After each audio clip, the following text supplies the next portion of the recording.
Si leemos las Escrituras sin miedo y con honestidad espiritual, descubrimos que muchas de las verdades que nos enseñaron no eran absolutas, sino interpretaciones a medias o completamente equivocadas.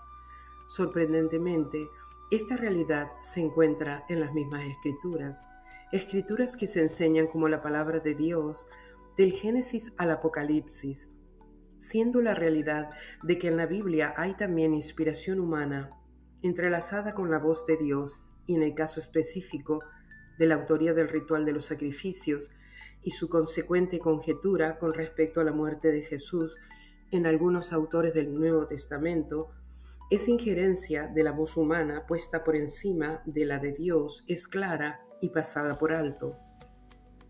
Este ejemplo crucial, la creencia de que el culto del templo en Israel, con sus sacrificios, holocaustos, ofrendas y todo lo relacionado se enseña como un mandato divino. En realidad, fue una imposición de los escribas que adoptaron prácticas religiosas comunes de su lugar de origen, Sumeria, donde había nacido la religión y la fe humana. Este punto es evidente si creemos a los profetas y a los autores de los salmos. Sin embargo, terminamos aceptando que Dios estableció el culto de los sacrificios y holocaustos como parte del pacto en el desierto con Israel. Más aún, durante la época de los escritores del Nuevo Testamento, surgió una innovación que modificó estos requisitos cultuales, rompiendo el supuesto mandato de ser observados eternamente, tal como se afirmaba que fueron prescriptos por Dios mismo hasta el día de hoy.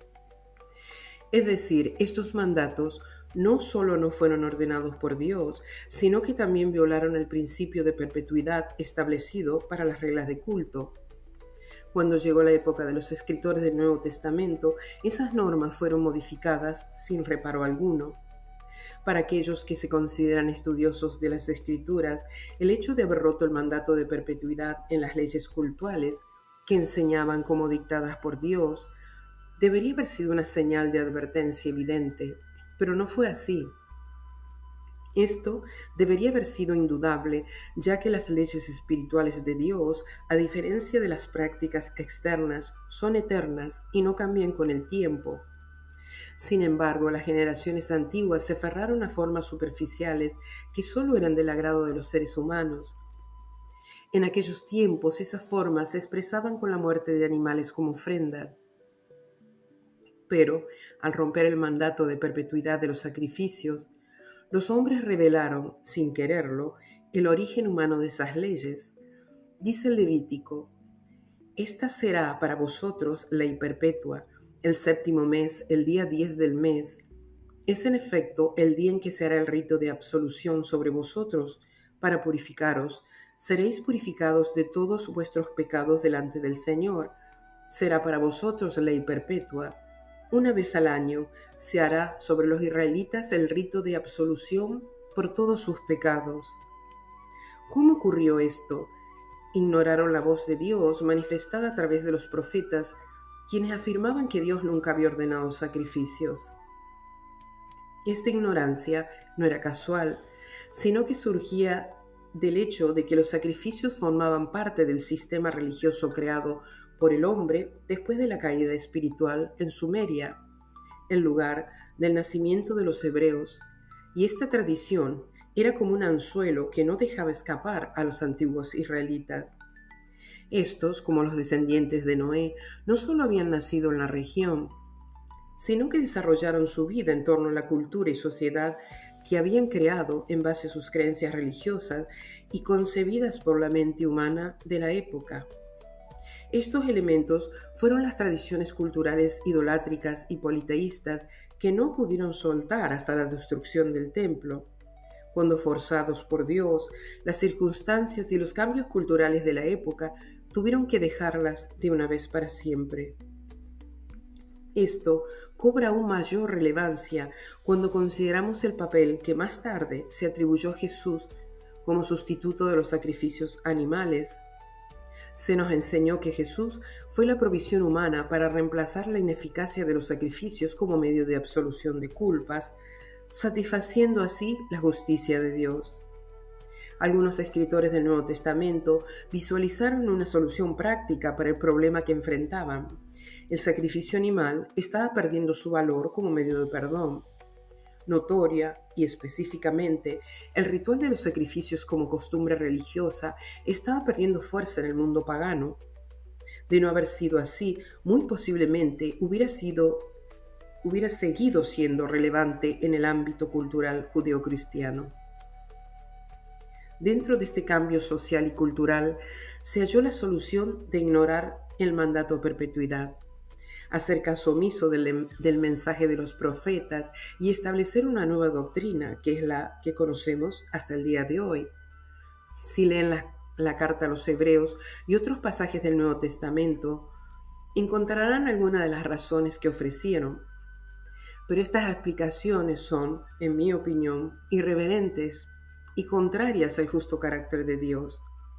Se afirmó que la sangre de animales no satisfacía el perdón de los pecados, lo cual le llevó a la sorprendente idea de que Dios requeriría la sangre de un ser humano inocente y no la de un animal para alcanzar la redención. Esto, sin embargo, contradice el carácter de Dios y la verdad eterna de que la remisión se obtiene reconociendo nuestras faltas y pidiendo perdón de corazón. Además, ignora la enseñanza clara de que los padres no morirán por los hijos, ni los hijos por los padres, cada uno morirá por su propio pecado, y de que el establecimiento de estas prácticas ritualistas fue decretadas a perpetuidad, según dicen, por Dios mismo. Los antiguos sumerios, babilonios y cananeos ofrecían sacrificios sangrientos a sus dioses, pero no atribuían a estos rituales el poder de remisión de pecados. Esta creencia sería una innovación introducida por el sacerdocio israelita, que adoptó la costumbre de sacrificar animales, pero le otorgó un nuevo significado: la purificación del pecado. Sin embargo, con el tiempo, esta costumbre perdió su valor, ya que muchos comenzaron a cuestionar su eficacia como medio de remisión.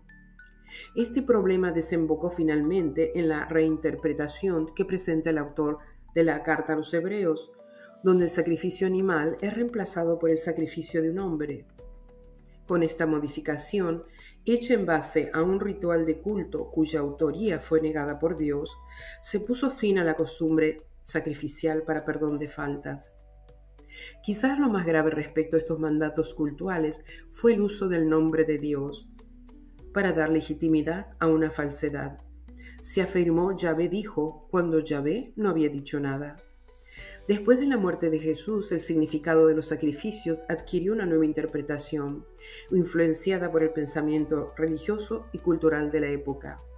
Para ese entonces, los sacrificios habían perdido gran parte de su valor, especialmente entre las clases educadas del mundo pagano. Y dentro del pueblo de Israel existían opiniones divididas sobre su importancia.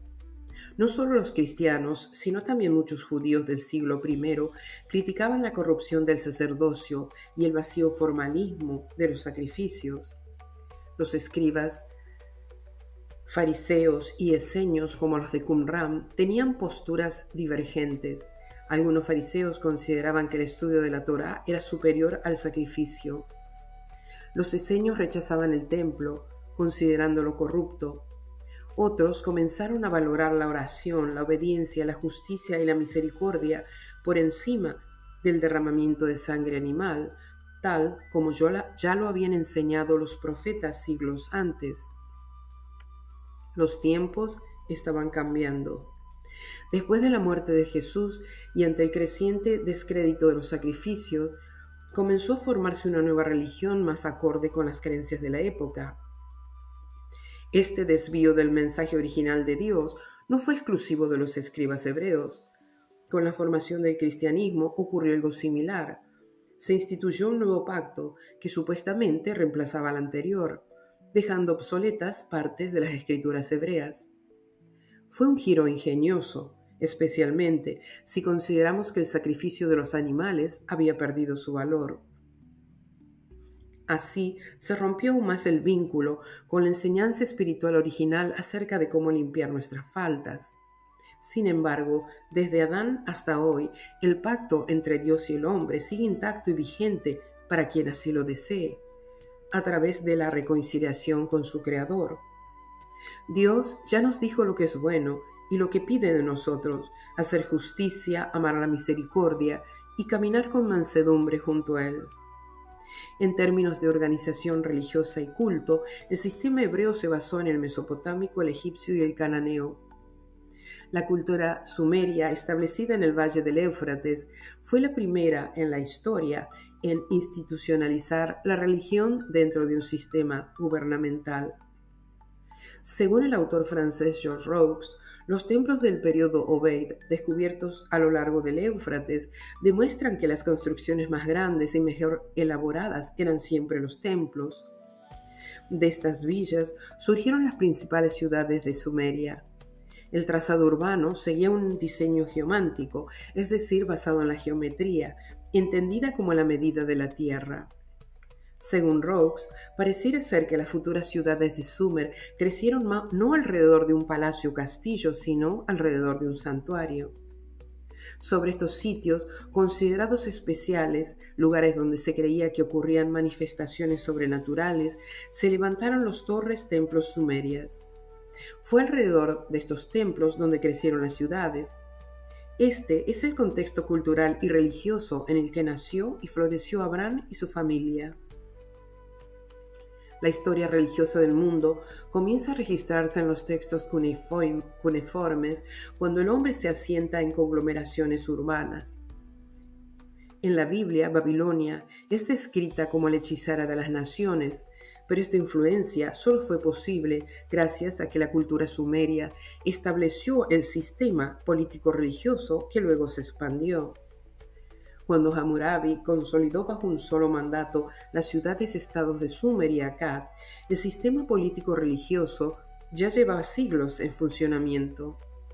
Aunque Sumer fue la cuna de este sistema, sus creencias religiosas provenían de una época prehistórica. El historiador Georges Roux señala que otra conclusión inescapable desprendida de los templos de Eridu es que la misma tradición religiosa fue pasada de centuria a centuria sobre el mismo lugar, desde la mitad del siglo VI a.C. hasta tiempos históricos. Esto evidencia la continuidad de una tradición que influyó no solo en Babilonia, sino también en las culturas posteriores. Esta herencia religiosa también pasó a Abraham y a sus descendientes. La organización sacerdotal sumeria, que comenzó con simples porteros cuidando santuarios donde la gente imploraba a sus dioses, evolucionó en templos administrados por un cuerpo sacerdotal.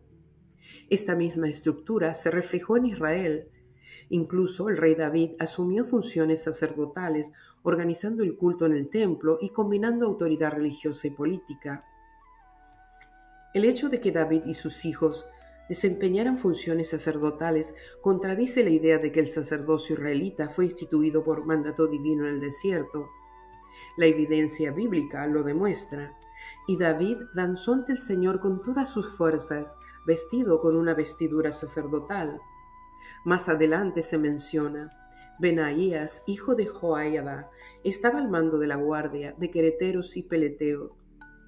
Los hijos de David eran sacerdotes. Sin embargo, cuando Salomón llegó al poder, la situación cambió. A diferencia de su padre, Salomón no mostró interés en ejercer funciones sacerdotales. En su lugar, delegó el control del culto y el sacerdocio en Sadoc, un levita descendiente de Aarón. Esto marcó un punto de inflexión, ya que el poder sacerdotal comenzó a concentrarse en manos de la familia levítica, especialmente bajo el control de Sadoc y sus descendientes. Es posible que Salomón, al concentrarse en la construcción del templo y en su rol de monarca, haya dejado el sacerdocio en manos de los levitas sin prever las consecuencias. Al carecer de interés en su función sacerdotal, abrió el camino para que los levitas consolidaran su poder. Una vez obtenido, estos no quisieron soltarlo. Lo que comenzó como una delegación práctica se convirtió en una estructura de poder. Pero lo más revelador es que para asegurar su control, los levitas afirmaron que Dios mismo había dado estas instrucciones a Moisés en el desierto. Los escribas sacerdotales redactaron leyes atribuidas a Moisés, donde se establecía que el sacerdocio y el sistema ritual eran órdenes divinas, y las declararon a perpetuidad. Esta afirmación era una invención, diseñada para asegurar su poder religioso y evitar que otros cuestionaran su autoridad. Los profetas denunciaron esta falsedad. Jeremías 7:22 declara: «Porque no hablé yo con vuestros padres, ni les mandé el día que los saqué de la tierra de Egipto acerca de holocaustos y sacrificios». Amós dice: «Detesto y aborrezco las fiestas de ustedes, me disgustan sus asambleas, me presentan sus holocaustos, sus ofrendas que no acepto, me sacrifican novillos cebados, pero yo los aparto de mi vista. Alejen de mí el ruido de los cánticos, me molesta la melodía de sus arpas, que fluya el derecho como agua y la justicia como un río inagotable». ¿Me presentaron acaso, israelitas, ofrendas y sacrificios en el desierto los 40 años que estuvieron en él? Y Sofonías es aún más claro: sus profetas son livianos, hombres prevaricadores, sus sacerdotes contaminaron el santuario, falsearon la ley. Estos textos dejan en claro que los profetas auténticos denunciaron el sistema sacrificial y ritualista como una falsificación de la voluntad divina. Sin embargo, los sacerdotes levíticos se aseguraron de establecer sus leyes y su autoridad, afirmando que provenían de Dios.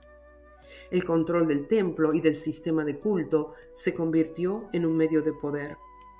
Así, lo que inicialmente fue una función sacerdotal dinástica vinculada al rey David y sus hijos, se transformó en un sacerdocio formalizado, controlado por una élite levítica. Esta clase sacerdotal se aseguró el poder interpretando las escrituras a su favor y afirmando que Dios había instituido el sistema ritual que ellos administraban. En realidad, el poder sacerdotal no surgió de una revelación divina, sino de un desarrollo gradual que se consolidó con el tiempo. Estos pasajes revelan que el sacerdocio levítico no fue el primero en Israel, sino que fue una institución posterior a las funciones sacerdotales de David y sus hijos. Esto sugiere que el sacerdocio israelita, tal como se desarrolló más tarde, fue una adaptación y formalización de un sistema preexistente que no fue ordenado por Dios. La conexión entre culto y sacerdocio era inseparable, lo que también confirma de manera indirecta las palabras de los profetas: los sacrificios no eran parte del pacto original en el desierto. Este modelo de sacerdocio dinástico y político en Israel del rey David guarda mayor relación con las tradiciones sumerias que con un sacerdocio exclusivamente levítico, supuestamente establecido por Dios en el desierto. La historia revela que las prácticas religiosas de Israel no surgieron de una revelación divina en el Sinaí, sino que fueron heredadas de las tradiciones ancestrales que se remontaban a los templos de Eridu. En Sumeria, el dios Enlil era considerado el fundador de la religión y llevaba los títulos de rey y sacerdote. Cuando Sargón conquistó la región, se proclamó a sí mismo rey de Akkad y del reino de Enlil, en una clara afirmación de poder espiritual y político en oposición al reino de Dios y de sus decretos. Según la traducción de Langdon en el poema sumerio, se describe a Enlil como descendiente de un sumo sacerdote cuya cabeza es coronada. Tú, el sumo sacerdote, eres el Señor de las profundidades, Rey divino que mora en el santuario del cielo. Este concepto de un líder que combina funciones religiosas y políticas fue el que desempeñó David y perduró hasta la época de Jesús de alguna manera, donde se le describe como rey y sacerdote, según la teología sumeria, y a la manera del rey y sacerdote politeísta Melquisedec. Enlil era el dios creador de la civilización, de la religión y del sacerdocio, como se expresa en el poema citado por George Brooks. Sin Enlil, la gran montaña, ninguna ciudad hubiera sido construida, ninguna colonia fundada, ningún puesto en un mercado establecido, ningún corral de ovejas creado, ningún rey se hubiera levantado, ningún sumo sacerdote nacido. Aunque Abraham es reconocido como el inicio del entendimiento monoteísta, no fue sino hasta la estadía del pueblo de Israel en el desierto que este concepto se consolidó directamente de parte de Dios. No obstante, Abraham recibe el entendimiento de la existencia de un solo Dios, aparentemente olvidada, porque desde Adán hasta Noé, la humanidad existente era monoteísta y creía en el Dios del jardín. Durante el periodo en el desierto, se establecieron mandatos claros que enfatizaban la exclusividad de la adoración única a Dios. Entre ellos destacan: no tendrás otros dioses delante de mí, no te harás cultura ni imagen alguna de la que hay arriba en los cielos, ni de lo que hay debajo de la tierra. No te postrarás ante ellas, ni las rendirás culto. Estas palabras no solo establecen el monoteísmo al prohibir la adoración de otros dioses, sino que también condenan la idolatría, que era común en las culturas circundantes. La prohibición de hacer imágenes y postrarse ante ellas se opone directamente a la creencia sumeria de que Dios es hombre y el sistema de culto donde los dioses eran creados a imagen del ser humano. ¿Y cuál era ese culto? Incluía sacrificios, ofrendas, libaciones, panes, inciensos, animales puros e impuros, templos y sacerdocios. Sin embargo, a diferencia de las prácticas paganas, los decretos de Dios no establecieron un ritual específico ni una liturgia obligatoria. En lugar de eso, la relación espiritual debía basarse en la justicia, la misericordia y en seguir su voz con mansedumbre. Pero lo que ocurrió en la práctica fue diferente, porque se levantó un sistema ritual a la manera del politeísta existente. La parte ritual del culto hebreo, sus sacrificios y su organización sacerdotal fue una réplica de la liturgia pagana aprendida y heredada de las costumbres y creencias de sus antiguos ancestros y del entorno cultural donde residían. Y eso ocurrió también en todas las sociedades vecinas y aún las de más allá. Si creemos lo que nos contaron, que fue Moisés quien instauró este sistema, entonces lo hizo tomando como modelo las tradiciones religiosas de la época. Si por otro lado esta afirmación es incorrecta y algún Dios realmente demandó ese sistema litúrgico para los hebreos, ese Dios solo estaría copiando prácticas ya establecidas en el mundo antiguo, porque el ritual y el sacerdocio no eran nada nuevo en el mundo anterior a la fundación de Israel como nación. Y Dios aclaró a través de los profetas que Él nunca había ordenado ese tipo de culto y sacrificio, revelando que las formas externas de adoración no le interesaban. Los sumerios poseían encantamientos especialmente diseñados para quebrantar o inutilizar los maleficios. Uno de sus conjuros fue traducido por Stephen Langdon y publicado en textos litúrgicos sumerios.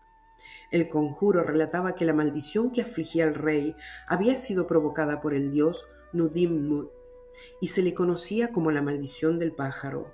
Según el texto, el rey creía que la maldición lo había llevado a consumir alimentos impuros, como un perro, un pájaro, cierto tipo de pescado y un cerdo, todos considerados impuros por los sumerios. Estos animales poseían una doble naturaleza, eran considerados sagrados, pero también impuros. La sangre del cerdo, por ejemplo, se derramaba como oblación, tal como se menciona en Isaías 66:3, con respecto a los sacrificios que se hacían. Se sacrifica un toro, se mata un hombre, se inmola una oveja, se estrangula un perro, se ofrece sangre de cerdo, se quema incienso adorando un ídolo. El historiador Jastrow explicó: la consideración de sagrados presentaba dos caras. Por un lado, un animal sagrado podía ser tabú, es decir, tan sagrado que no podía ser tocado, mucho menos ser matado o comido. Por el otro, su santidad original lo convertía en un animal desechable o impuro para el consumo humano. Es decir, estos animales eran tan sagrados que se consideraban alimento para los dioses, por lo tanto, impuros para el hombre común. El rey mencionado en el conjuro de Langdon, al haberse consumido alimentos considerados impuros, un perro, un pájaro y un cerdo, se encontraba en una gran dificultad.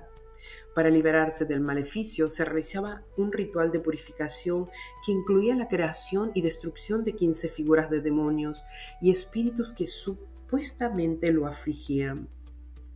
Estas figuras eran elaboradas con diversos materiales como madera de tamarisco, cedro, sebo, miel, betún, masa o arcilla. Cada figura representaba al rey y se colocaba en lugares estratégicos, en la falda de un cadáver, en un hueco en la pared, en la orilla de los 2 ríos o en la casa de la diosa del grano. El objetivo era deshacer la maldición. El ritual también incluía una ofrenda ante el dios Shamash. En una mesa se colocaban panes de encantamiento y un contenedor de ciprés con incienso. Luego se derramaba el mejor vino y se sacrificaban un cerdo y un pájaro. Estos elementos, panes, libaciones, inciensos y sacrificios, también aparecen en la liturgia hebrea, donde los panes de encantamiento eran conocidos como los panes de la proposición.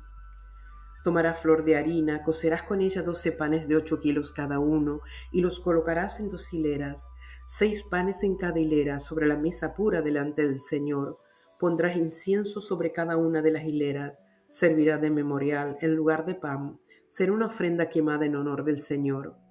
Estos paralelismos demuestran que el sistema religioso sumerio babilonio fue precursor del hebreo. No fue dado por Yahvé, sino que se originó en las antiguas tradiciones de la región, donde el dios Enlil era considerado el creador de la religión y del sacerdocio. Si Yahvé hubiera diseñado y ordenado esta liturgia, no debería haber existido dentro del ámbito de sus enemigos antes de la creación de Israel como pueblo. Además, si un Dios necesita copiar las prácticas religiosas de otros, entonces ese Dios es simplemente una creación humana. A la luz de esto, no resulta sorprendente la orden del Pentateuco de no comer carne de cerdo. Esta prohibición podría haber surgido de la antigua concepción pagana que consideraba el cerdo como alimento reservado para los dioses, por lo tanto impuro para el hombre común. Alternativamente, podría haberse establecido para marcar una diferencia entre el ritual politeísta y el culto monoteísta, que en esencia compartía muchos de los mismos elementos. En ambos casos, el cerdo se consideraba un animal impuro para el hombre común. Estas correspondencias entre las prácticas sumerias y el sistema ritual israelita son demasiado evidentes como para ser ignorados. El ritual del templo, su culto y sacerdocio no fueron una revelación original dada por Dios en el desierto, sino adaptaciones de un sistema mucho más antiguo. Israel no creó su sistema religioso, sino que lo heredó y lo modificó, presentándolo como un mandato divino. Sin embargo, hubo alguien, un personaje antiguo que caminó por esas mismas tierras sin ser esclavo de esas prácticas, que usó altares y piedras, pero para señalar el camino al único Dios verdadero. Ese hombre fue Abraham, y su viaje desde Harán hasta Canaán será la clave para entender cómo la fe en el Dios verdadero sobrevivió en medio de un mundo dominado por los rituales y las imágenes, inclusive en sus propios descendientes. Gracias como siempre por acompañarme en estas reflexiones. Nos encontramos en la segunda parte de este episodio. No se olviden de suscribirse, prender las notificaciones para no perderse ningún episodio, dar me gusta y compartir. Hasta entonces.